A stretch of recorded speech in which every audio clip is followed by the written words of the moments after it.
Are there any other things that we need to do to make sure the vehicle is in and stays in the private? So, Julie, and I haven't looked at a whole lot of this. I got MSOs on anything that I'm purchasing right now, but that's basically a new car or truck. And so when you're walking into a dealership and you don't, this isn't a lie, because anything that is in a corporate state and you're bringing out, you're asking for the MSO, you're walking in, you're going to say, we're moving this out of state.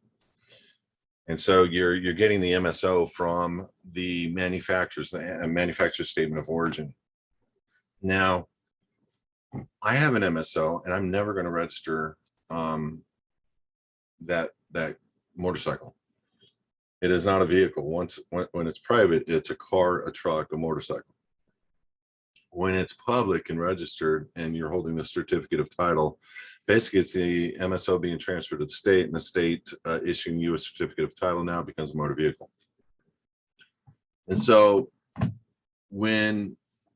if you're trying to keep a used vehicle in the private, what I would do is start YouTubing, because there's people out there that have done this. Get the MSO from the state. And what you do with that would simply be to remove the vehicle from the registration process, saying, I have the MSO, I want to remove this vehicle from the registration process. Those are things that personally I would not do unless it was a brand new vehicle. I don't want to raise flags on used trucks and cars for police officers to pull me over. I would not put these private, not public, not for hire, civil flags that do not exist in law. You know, those red and white flags with the white background and 50 stars, that does not exist in law. The civil flag, it's a joke. We had a team look up everything for a week trying to break down the civil flag, and it's a fallacy. So I can't find it anywhere in any law, anything, anywhere. And so I've asked everybody that has that to help me understand where that's at. But the point I'm trying to make is, don't put these flags, don't put this, hey, I am a sovereign citizen, please pull me over and pull me out by my hair kind of a thing. You leave the dealer stickers on it and you drive it around for a few years or longer. You keep the truck or car looking clean and new, and you wave to local law enforcement.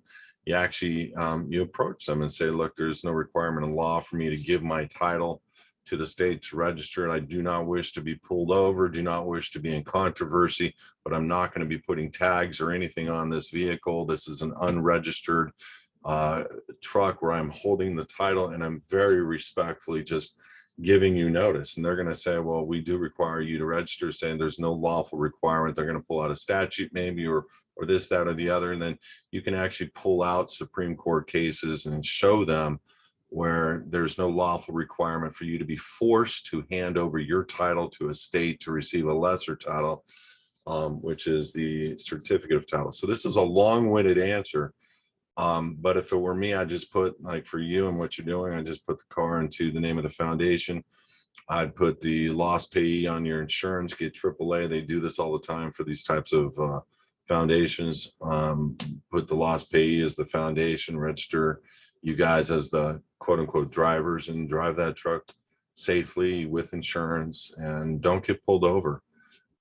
It's that simple. And don't try to be, all of my cars, all of my vehicles except the motorcycle have license plates on them, and I'm not going to be in controversy. I'm not going to have an officer pull me over and start that dialogue on the side of the road. Why I don't.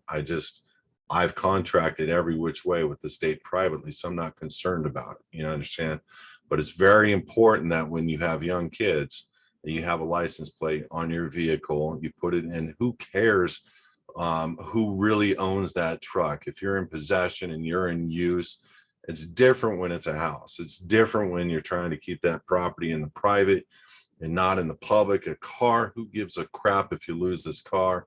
Your kids and you staying out of jail is way more important then your philosophy which is a true fact in law, that you handing the MSO to the state and them giving you a certificate of title, they actually own it. And it is true, in fact, that you got to register and keep it registered every year. But there's a peace of mind in that, and there's a serenity with the local law enforcement, especially if you live in a local small community, that you want to make sure that you're not driving by law enforcement with no plates on and 4 kids in the back saying, I'm a sovereign citizen and I'm breaking rules and I know it. And you know what?